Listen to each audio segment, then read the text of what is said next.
Welcome to the latest episode of Flamingo's Apartment Rebels podcast. So today I have Amy Weissberger, SVP of Corporate Strategy at Morgan Properties. So really excited to have Amy on because one thing I found really fascinating in real estate is that there are a lot of women across different roles, but not as much at the very top.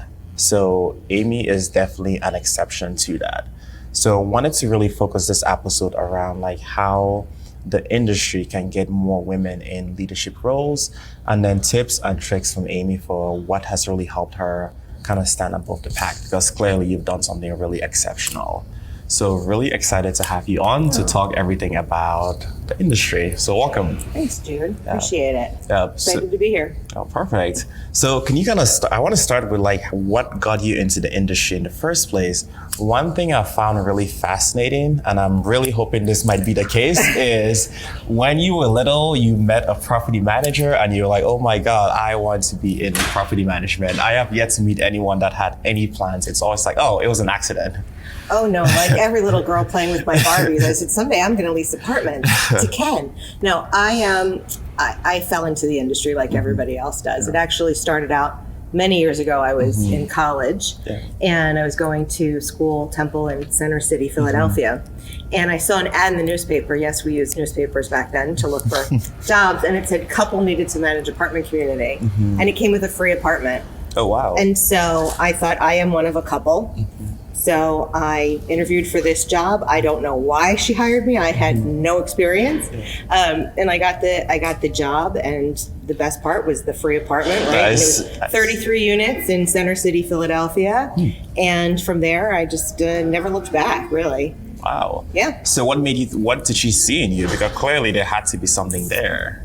I have no idea what she saw in me. Maybe because I had a boyfriend, and so I was one of a couple, and I qualified for the position. Nice. Or maybe she just, I felt I was reliable, and you sort of get that sense from people. Felt like I was intelligent, and she just saw something. I don't know. She never told me. She wasn't. She was So what was that like though? So were you doing leasing? Were you running the whole property, or what were your responsibilities? Yeah. So I managed this small community. It was a garden style community, 33 apartments, like teeny tiny. And my office was attached to my apartment. And so my job was... So you were the full manager? Oh yeah. Wow. So my job was to rent apartments if people needed it. There wasn't a lot of vacant apartments there. Take care of the residents if they needed something. I would, we outsourced all of the maintenance. So I would just call the maintenance person, and it was basically just to make sure that the grounds looked good, with the landscaper, or if I saw trash, obviously I picked it up. That is the fastest way to a promotion. And just, took care of the overall place. It was great, but it gave me some experience. Wow. So what were some of the challenges? I imagine, even though you said it's like small with 33 units, that's still a fair amount of people to interact with because issues come up. Sure. Yep. So what were some of those challenges? Well, so as far as the sales process went, I never really had much of an issue with, it just sort of came naturally to me, helping people find their home, walking them through, talking about the property. It was small, and the apartments sold themselves because it was in Philadelphia. It had parking, it had, some of them were 2 stories, and they were reasonably priced. So it could sell itself. I personally thought I was fantastic, but basically the location sold itself. And then as far as dealing just with their issues, being able to solve people's problems or help them out with something that they needed, it just taught me about customer service. Wow. And it was the first time I realized, I think in our industry, what's different than any other industry is that it's somebody's home, right? So when we make a sale, they move in with us. So that relationship just continues on, and you can build on it. And I think that was the first time I realized that it was different than anything else I'd done. Yeah. So I assume that's kind of what kept you in the industry then, like after you realized like, oh, this is a really interesting thing. You are helping people find home, find a place where they literally spend a ton of their time. Yeah, what I didn't know at the time, because it was so small and I was so, I had like this little microcosm of what property management really is, was how many other hats you get to wear in property management. And it wasn't until I left there and went and started working for Morgan Properties, actually. And I got some property management experience where I realized it's not just about the sales and the customer service. I mean, it's obviously the foundation of everything that we do, but there was accounting, there was, there was all sorts of aspects of budgeting and of time management and of multitasking and leading a team. All of those pieces and professional development, all of those pieces started to come together. And I didn't know anything about maintenance. I mean, I still probably couldn't fix anything, but I understand what it takes, and the amount of time and effort from our maintenance teams that goes in behind the scenes, the less glamorous job. But without them, the property's never gonna do anything, right? You need maintenance. So all of those pieces started to come together for me. So was Morgan your next stop after that initial start? Yeah, when I started back at Morgan, it was 1994. We were very small. And so I managed a property that was closer to where I grew up. I graduated to 135 units there, something Big like jump. that. Yeah, and so I got hired as a leasing consultant, but it was a 2-person office, and they fired the property manager.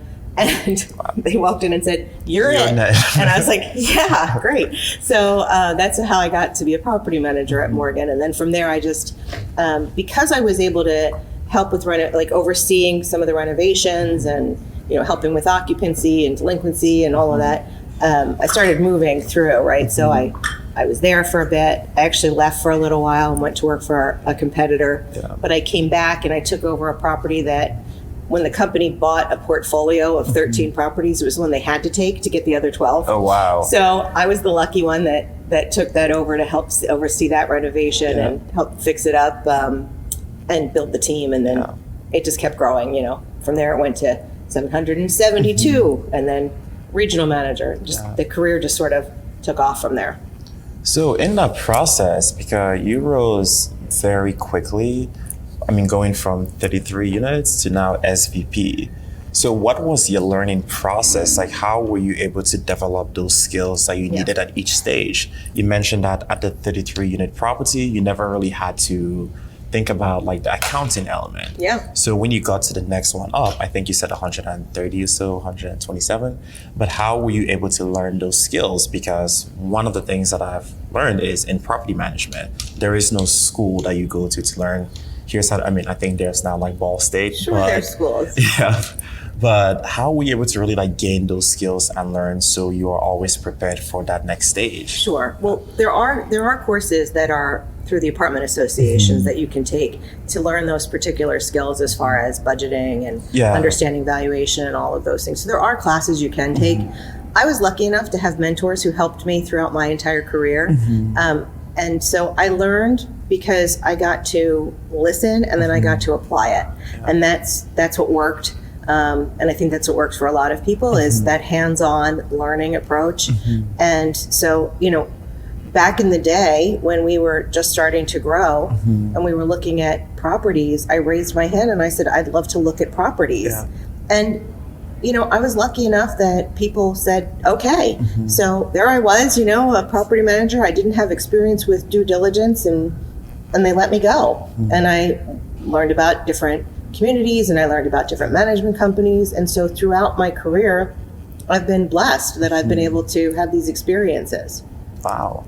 So when you were making those different jumps, were you thinking hey, in order for me to get to this next level, here are the things I need to learn? And were you actively pursuing those things? Or was it more relying on your mentors to say, hey, what do I need to know and how do I acquire those skills? I think it was a combination of both. I'm strategic, I'd like to think, since it's in my title. But so I went back to school while I was being a manager or being a regional manager. Actually, I think at the time I was doing some of the project management and business management for the company.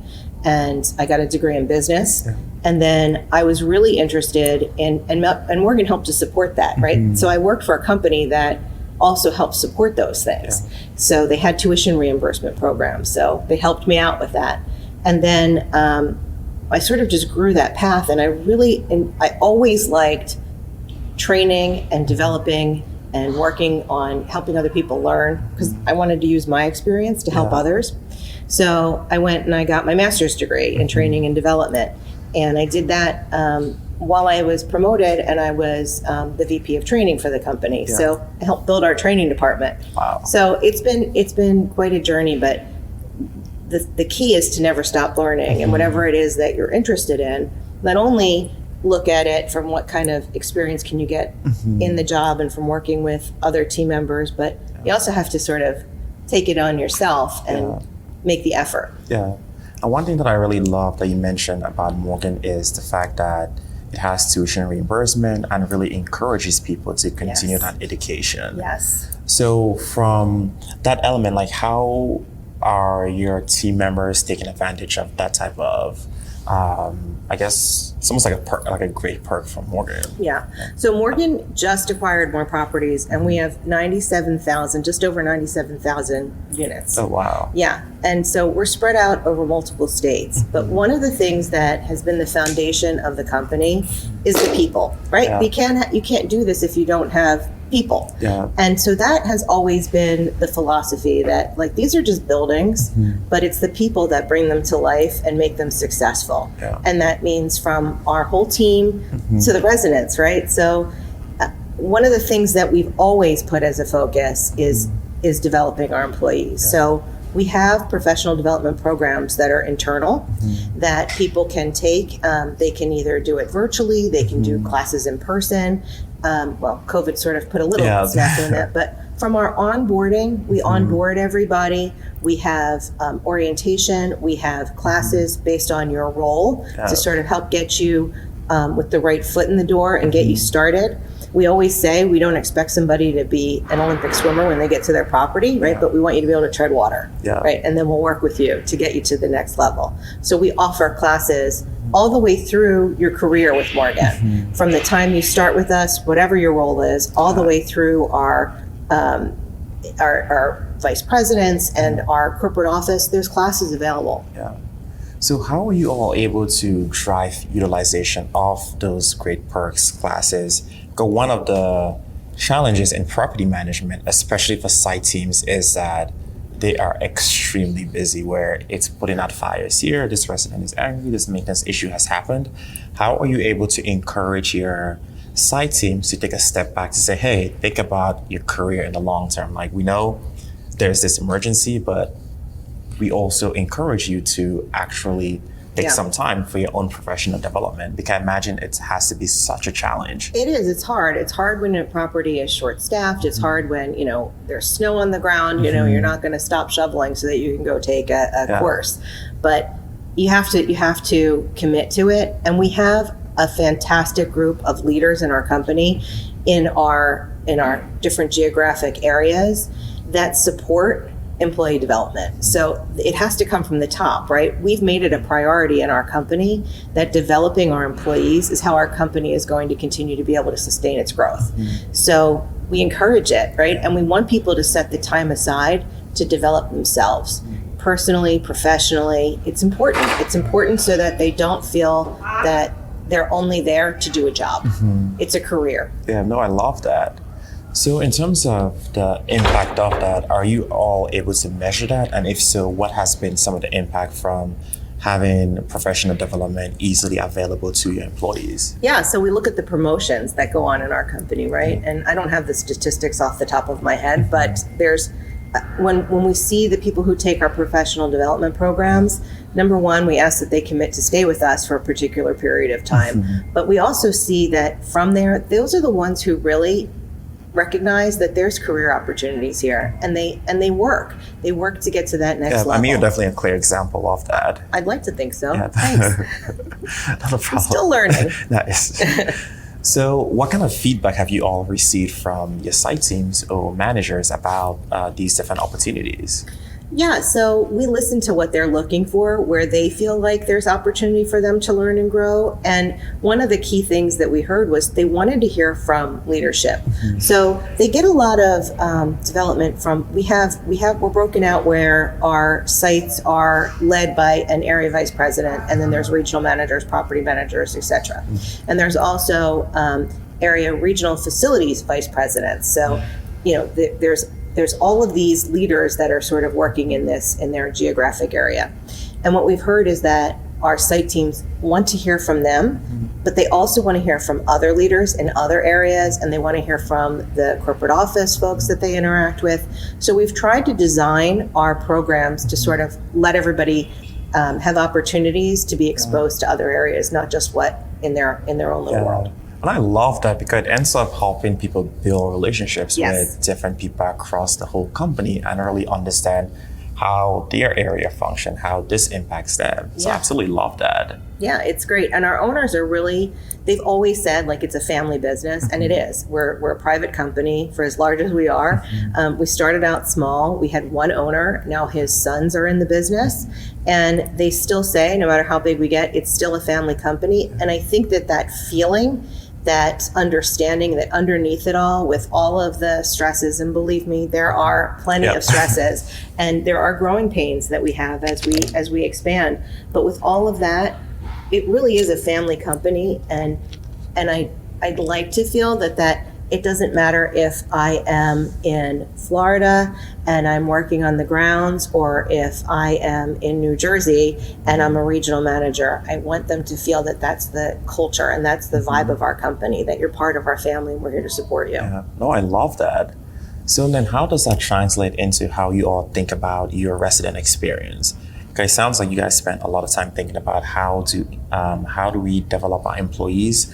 How do we ensure that they are excited about being at Morgan, that they want to be here for the long term? So what kind of impact has that had on your resident experience, if any? Yeah, so customer service is key to us, and we've tried to put pieces in place from technology and make sure that the residents are able to be heard 24/7, and that we contact and they can contact us the way that they feel most comfortable. I think that by offering multiple channels to reach us and to communicate with us, and offering them as much self-service as they want, or as handheld as they want, has really helped. Yeah, I love that. Yeah. And then a really core thing, one of the big reasons why I wanted to talk to you is that in the industry, you see it's definitely woman dominated, but not at the senior levels. So I'm sure for a lot of people, they're trying to figure out like how can the industry, I guess I want to call it a problem, how does the industry fix that problem? Or how do they get more great women into leadership positions? So I kind of started with, from your perspective, like why is it that in an industry where you have so many women at different positions, like why don't we have more women at the very top? That's a great question. I think that it's changing. I do. I see that within my own organization, we just hired our head of accounting, and she's female. I was promoted into a senior vice president role. We have area vice presidents who there's multiple females in that role. And I do see that it's changing. I agree that it feels very male dominated at the top. And I think part of that has to do with in family businesses, oftentimes, it's passed down father to son, like in my company as well. So I think that sort of sets the tone. And I also think that some of the majors that people take in college, commercial real estate dominated, asset management, those types of fields tend to be more men in them. So I do see it changing though. I look at our own organization and I see it changing. And not just from women, but more diverse in general. Yeah. And then do you think there are specific challenges that women face as they look to grow their profession or grow their career in their industry? Absolutely. Yeah. And what would those be? Yeah. So one of the things that I personally have seen that I've had to work through and realize that it's okay to have a work-life balance. I started out in this field. I was young. I was single. I said I had a boyfriend, but I wound up marrying him. He's still stuck with me. But through the years, I had twins. I had another daughter who's 7 years younger than her brother and sister. And so I wanted to leave work at the end of the day, right? I didn't want to be there until 9, 10 o'clock, 7, 8 o'clock at night, whatever that is. And that that almost became a badge of honor to say like, oh, I worked 60 hours this week. And I think that women in particular tend to feel that if they can't put that kind of time in as they're growing their career, that they are, almost frowned upon or dismissed. And I had to work very hard to say, like, I'm leaving. I'm going home. I'm going to have dinner with my family, right? And I will give you, I'm going to be here 8-9 hours a day, most days. Some days it was longer, sure. But I'm going to give you everything I got while I'm here, and I'm going to be as productive as I can. And then I'm going to go home. And I'm going to be with my family. And it's very, very hard to find that work-life balance. And I did struggle with it for years. I still struggle with it. But I think that that's one of the challenges that women in particular find to be difficult in this field. So then how can people at the top help that, like change that culture to say, hey, you don't need to be here for 8 or 9, or you don't need to be here for 60 hours per week, and that is okay. So how can companies really push that type of culture forward so employees know that is okay? So what you just said has to be said, right? You have to tell people it's okay to not work. You don't have to be here 50, 60 hours a week. We want you to go home. We want you to, and we have, as leaders, have to not send emails out at 7, 8 o'clock at night, right? And that's part of our behavior, is to set the example for the teams out there. And look, there's always going to be an emergency. There's always going to be that, we talk about a fire. There's always going to be something that's going to happen. Snow doesn't come, on our timetable. So there's always going to be times when we have to put in those extra hours, when we have a deadline that we have to meet. But day to day, if you can come in at a reasonable hour and leave at a reasonable hour, I think it makes you a more well-rounded and whole human, right? And that's where our leaders need to set that example and say to them, we encourage this. And then, so when it comes to professional development and career development as a whole, so for you, you have a really amazing career. Like, if I am a leasing consultant, I'm new to the industry, like, how should I plan out my career growth? Like, I literally just graduated college, got hired, and I want to be in your position in 5, 10, 20, whatever years. I say wing it like I did. Just go with the flow. Just go with it. Just do what you got to do. No, I think that you have to, part of what I did was, I call it earning your stripes. Like, I definitely earned my stripes. I did leasing, and even when I thought I had mastered, I can rent an apartment to anybody who walks through the door who needs an apartment. Like, I'm good at that, right? And I know all the paperwork, and I know how to do this. And I felt like I was ready. I didn't feel like it was in an hour or in 3 months or even in a year. It took me time, and I really wanted to understand that. And while I was in that role, I wanted to learn some of the aspects of the next role, right? So that when I moved into that next role, when I had the opportunity to do that, sometimes that doesn't happen, you just get put in a role. But when I had the opportunity to do that, it really helped me to understand what I was getting myself into next, right? And start learning that and gain some skills before I went in there. Because what happens is, oftentimes we're good at one thing, right? We're good at sales, or we're good at administrative work. So we get promoted into the next role, and we don't understand all of the pieces that now come in that role. So once we get in there, it's important to have mentors. It's important to continue to learn and understand, and put yourself out there. Take classes, talk to somebody, ask for help. And that's how you keep growing. So then, kind of adding on to that, like, what are some of those specific skills that you think someone needs to learn? Is it learn the leasing side? Is it learn finance? Is it learn whatever? What are some of those like core things that you think every property manager should have on their list of, these are the things that I at least need to have, maybe not expert level insight into, but at least be competent at these? Yeah, I think for anybody to be successful in property management, you have to understand that if we don't rent apartments, we're all out of work, right? So, and not only rent apartments, but renew apartments, and renew them at higher rates. And so you have to understand all of those aspects of what goes into renting an apartment. And that's not just understanding, I'm going to put an ad here and they're going to call and I'm going to be good on the phone and encourage them and create urgency. It's making sure that that apartment is the best that it can be, right? Working with the maintenance team so that you're partnering with them, because they're working so hard in a million different ways too, but without a ready home for somebody to move into, they're going to start right from day one and they're not going to be happy. So that customer service, I think that's a foundation, and it all sort of builds into the next piece. Controlling expenses, making sure you're spending money where you should be spending money, right?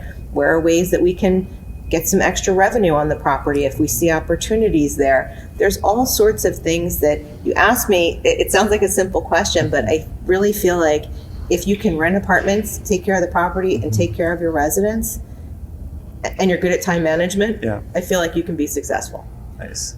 So then what are some things that tend to distract from that is common in the industry where you're like, that's important, but not really important? Yeah. I think that every day something is going to happen that a resident's going to walk in, and instead of viewing that as an interruption, right? Because I think, I've got to fill out this paperwork, or I've got to work on my computer, follow-ups for somebody, and somebody walks in and we view them as an interruption, but they're our resident, right? Yep. They're living with us. This is their home. We have an opportunity here to make them happy so that they renew their lease. So I have less vacancy and I can raise my rents to new people coming in too.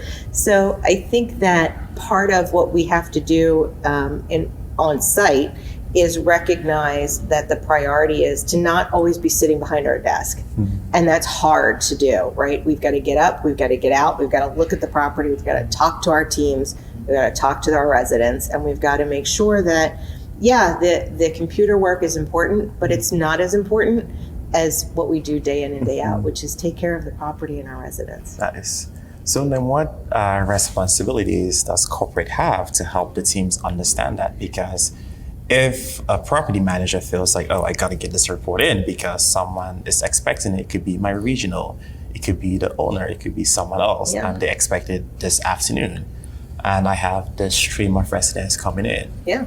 How should a property manager think about that, and how can corporate help them understand, this report is important, but the resident in front of you is more important? Yeah, that has to be the message, right? Again, it's all about communication, and we have to say, that's the priority. This other stuff, it's not as important. Like, yes, we need to get the rents paid, sure, but we're trying to do things in our industry to make it less administratively burdensome for our site teams, through having people pay their rent online, right? Making sure that they can do all those things. All this centralization that that's been the hot button at the conference today, centralization and automation and moving things off the site teams, is because I think that as an industry, we've recognized that we've put so much administrative work on the properties that the foundation that we talked about is sort of, it's hard to do that when you're so focused on some of these other things. And from a corporate perspective, there's a lot of departments, and we're a large organization. I know not everybody out there is, but you've got an AR department, an AP department, a revenue management department, a training department. You've got operations people, facilities people, and everybody wants a piece, right? And their piece is just the most important thing that has to get done that day, right? From a leadership perspective, what we need to constantly have that message, not only to the site teams, but to the corporate office team, is to say, the priority is this. They will get to that, and unless, there is an absolute emergency, if they're short-staffed and they're trying to rent apartments and they're trying to take care of their residents, just that other stuff, let them find somebody else to do it. Let's support them. We're here to support the sites, not the other way around. Mm-hmm. So you mentioned a few times that the ability to do that is all communication. So being able to help the sites team understand that specific message. So what unique way does Morgan do that so it actually resonates? Because if I'm a site team member, I can hear that, but still feel like, I still need to get this report in. Yeah, I understand that. And that's the challenge, right? Because I think that we say it, but then the report still has to get done, right? So it's a matter of having that flow that everybody's walking that walk and not just talking the talk.